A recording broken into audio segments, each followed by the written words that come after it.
I had just finished a Dale Carnegie course, which was taught by Wally Keenan out of the old Rome Hotel. And prior to taking that course, I'd been absolutely unable to speak in public.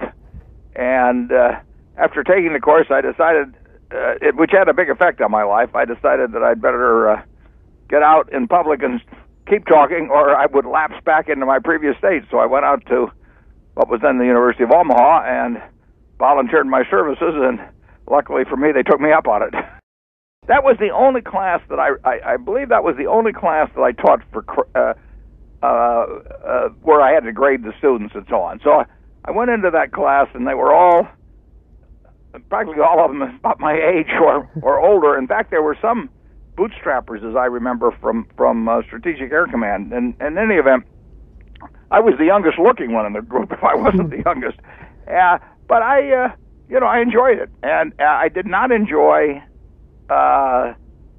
passing out grades to students. So after that first time, or maybe two times, I always taught non-credit classes, because I didn't really like, it wasn't that I didn't like grading the papers, I just didn't like giving anybody C's or D's. So and really I wasn't there to be, I was there to try and get a message across and information across, and I wasn't primarily concerned with grading students. It would have been probably early in 1952.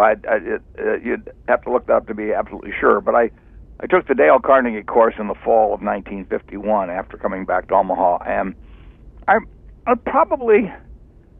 may well have gone out to see Dean Lucas at that time, John Lucas. I don't remember the event itself, but I knew him just a bit.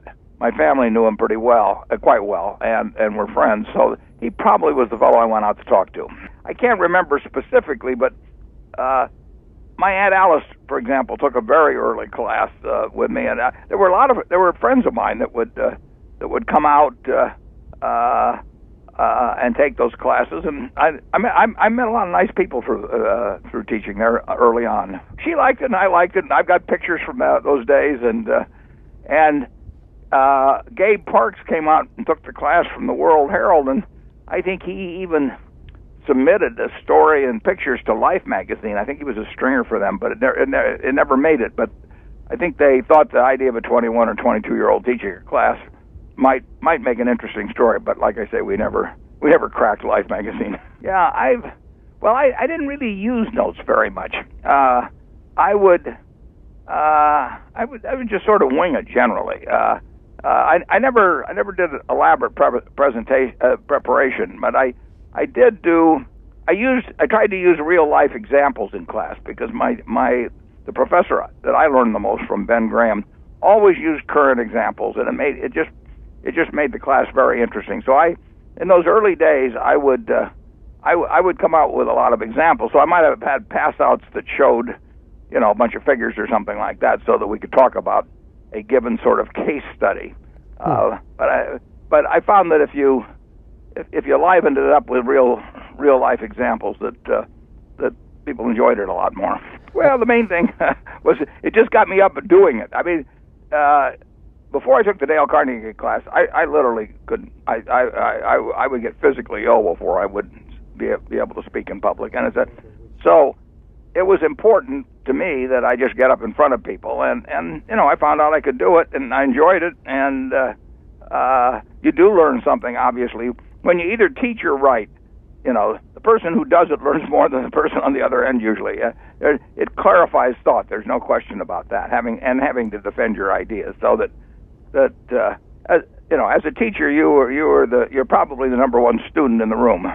Well, I moved from Omaha in 1954 back to New York, and actually I taught a course at the Scarsdale Adult School while I was back in New York, right before I then returned to Omaha in 1956.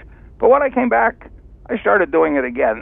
There came a time when, I don't know whether I'd done it for 15 years or what, but I probably ran out of gas at some point, and just in terms of time demands and a fairly young family and all of that. But I've always enjoyed it, and I still do it. I had 162 students here yesterday from 6 schools, so I continued to enjoy it. Doing it doing it on a weekly schedule grinds away a little bit more, and it was always in the evening, so it would take an evening out of every week, and so eventually I tailed off on that one. I benefited enormously from a few teachers, when I was at both in undergraduate school and graduate school, and so I think that part of life is passing along what you've learned to the next generation. Now, the truth is, I enjoy it. I wouldn't do if it was like having my a root canal, which I had a few weeks ago. I wouldn't be doing it. So I enjoy the experience, but I do think it's useful to talk to young people. I don't talk to. I literally get hundreds and hundreds of invitations to talk to, trade associations or chambers or whatever it may be, and I virtually never do any speaking to groups of older people, because the truth is they what they want to be is entertained, and they want predictions, but they're not going to change their lives at all. But when you talk to young people, you're going to have some effect on at least a few in every audience who actually are going to modify their behavior or their thinking about the world in some way if you talk to them when they're young. So that's my audience as far as I'm concerned. If I were arranging the curriculum for an investment major in finance or investments, I would just have two courses, which would be how to value a business and how to think about the market. And I think if you mastered those two subjects, all the rest of them would be unimportant. I love newspapers. I've loved them since I was 5 or 6 years old, and my dad would bring home the paper.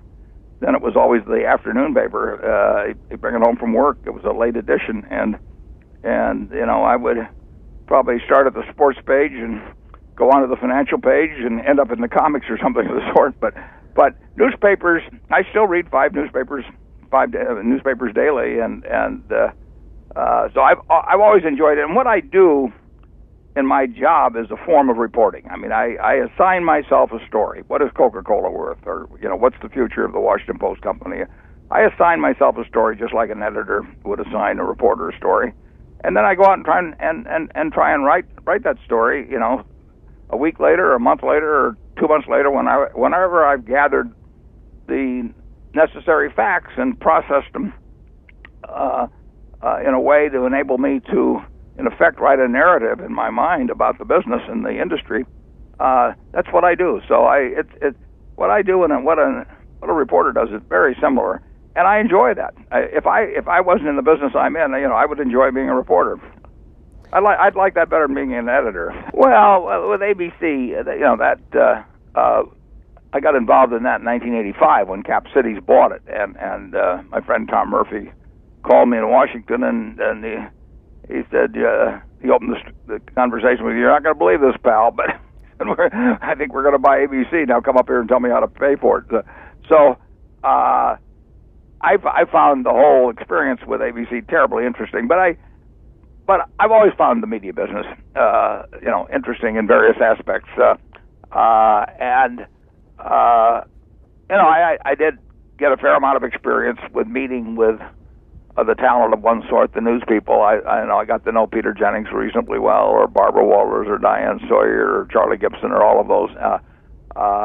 But then I guess it was 1995, we made the decision to merge with Disney, and I did not become actively involved with Disney. I'd owned Disney stock 30 years earlier when I was running a partnership, and I actually met Walt Disney when I was a 34-year-old. He couldn't have been nicer to me. He didn't know who I was or anything else. He took me to lunch in the commissary and laid out his plans for the future and everything. So I had a wonderful experience with him, but I never was really involved in the Disney company. Michael Eisner, who ran it, was a friend of mine, and Bob Iger, who runs it now, is a friend of mine. So we've talked about it some, but I've never been on the board. But Charlie Rose is, that's my favorite show. It's my favorite to watch, and it's my favorite to appear on. It's an hour uninterrupted with a fellow that is extremely knowledgeable about whatever subject he's talking about. Amazing breadth of knowledge, and he has a memory as to what you've said before, and he understands what other people are talking about on the subject, and it's just it's a terrific conversation to have. So I enjoy. I watch a lot of Charlie Rose's show. I go to his internet site to pick up on the ones I missed. Just last night or the night before, he had on the fellow El Barade, who runs the IAEA. He's just stepping down now. The International Atomic Energy oversight, really, for the world. And I will go to that. I will go to the internet site here in the next day or two and click that on and watch that whole program. So, but that it doesn't really enter into my business. It's just a forum in which to discuss, whatever issues are seem important. We connected 50 years ago. The first night we met, it was clear that we in a great many ways were intellectually in sync. And we liked each other immediately, and 50 years later, even though we're both strong-minded and disagree on things, we've never had an argument in 50 years and never will. And no, it's just fun interacting with Charlie. He's as smart as anybody I've ever met in my life, and comes at every problem with a rationality or every issue with a rationality that is sort of unrivaled. So. There's nobody whose opinion I'd rather get on almost any subject than Charlie's. Doesn't mean I'll follow it, but when we disagree, he always says, "Well," he says, "Warren, you'll agree with me because you're smart and I'm right."